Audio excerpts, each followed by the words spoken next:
Hello नमस्कार जय जगन्नाथ। तो आपण मानक ये फ्रूट ब्लॉग को स्वागत। क्या एबे मु घरे अच्छी आम घरे आज बनाई देखु माने जोटा पखाल भात जोटा तो आपण मैंने देखुए पूरा पखाल भात ता सहित कलरा भजा ता सहित यहाँ पत्रकोबी भजा है ता सहित पियाज आमर बाड़ी लेंबू थाए जो लेंबू ता सहित माछ भजा जोटा माछ छणा है यहाँ टावर भजा है। तो आपण मैंने देखिपे मम्मी आउ कौन अच्छी कि नाई ना। तो देखो माछटा को कोहलिया भजा है मैंने देखिपे तो पूरा मैंने छाणीदे कौन तार टेस्ट कमी जाए मैंने टावा भजाटा कौन टेस्ट लगे। तो आपण मैंने देखिपे तो आपण मानक मु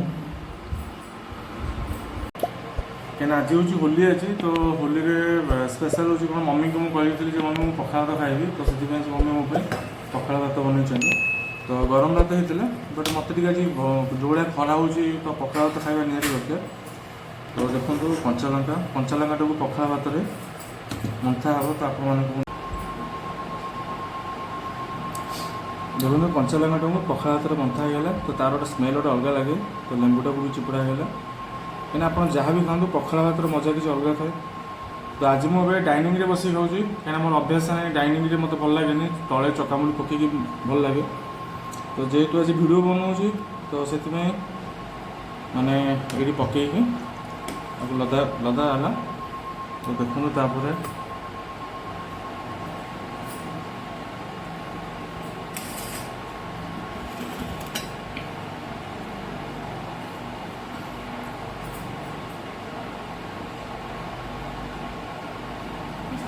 क्या आज फास्ट टाइम बनाऊँ जोटा आमर माने फूड इटिंग ब्लॉग।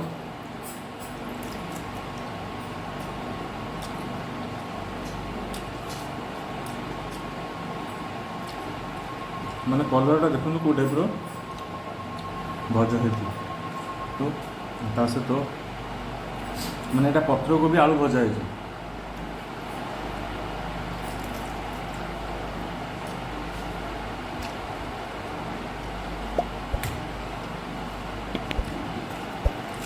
बनाऊँ फुल ब्लॉग जोटा कि आपण मान आगे पखाल भात खाऊँ जोटा कि आम ओडिशार परिचय जोटा आपण मैंने जानी कोरोना टाइम रे भी मैंने कोविड टाइम रे भी जोटा कि डॉक्टर मैंने भी कहले मैंने पखाल भात गोटे अच्छी आमर ये टाइप जोटा कि कोविड सहित लड़ारे भी इम्यूनिटी पावर बढ़ाई था।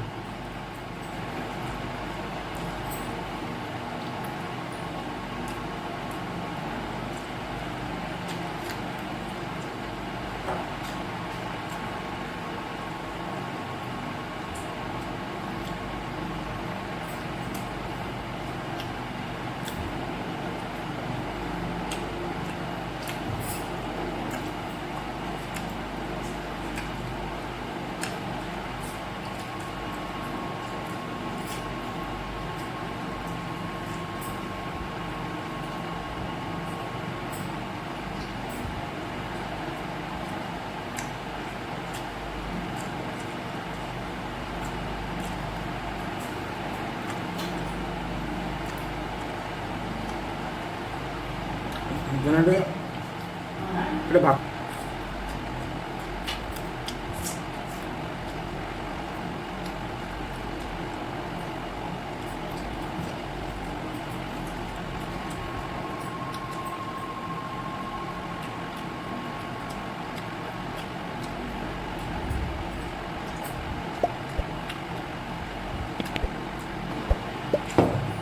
देखो यहाँ हूँ मैंने पखाल भातर यहाँ हूँ मेन इम्पोर्टाट मैंने पखाल भात खाए केवल तोराणी